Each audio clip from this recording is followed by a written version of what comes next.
2311 Racing and Front Row Motorsports secure charter status in legal victory, paving the way for 2025 NASCAR season. Charlotte, North Carolina, AP, in a landmark ruling, 23XI Racing and Front Row Motorsports scored a significant legal victory in their ongoing antitrust battle against NASCAR.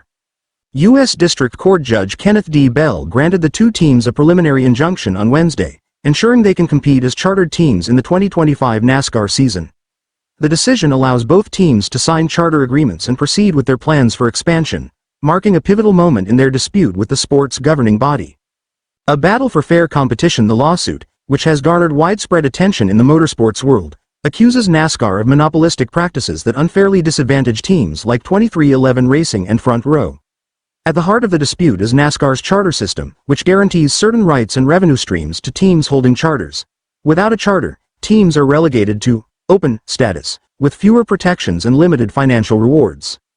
23XI, co-owned by NBA legend Michael Jordan and NASCAR driver Denny Hamlin, and Front Row, owned by businessman Bob Jenkins, had refused to sign new revenue-sharing agreements proposed by NASCAR in September 2024.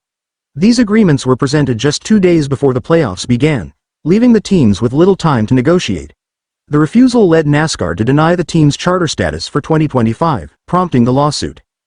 Judge's ruling secures 2025 plans. In his decision, Judge Bell emphasized the importance of fair competition and fan interest.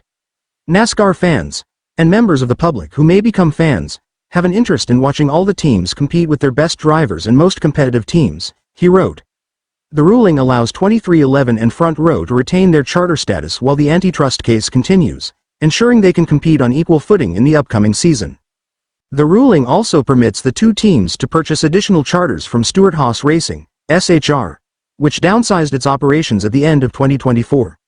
NASCAR must now approve these transfers, a move that would enable both 2311 and Front Row to expand from 2 full-time cars to 3. High stakes for drivers and sponsors. The decision came at a crucial moment for 2311 Racing, as star driver Tyler Reddick had an opt-out clause in his contract that would have taken effect if the team failed to secure a charter. With Reddick finishing 4th in the 2024 NASCAR Cup Series standings, his departure would have been a major blow. Fellow driver Bubba Wallace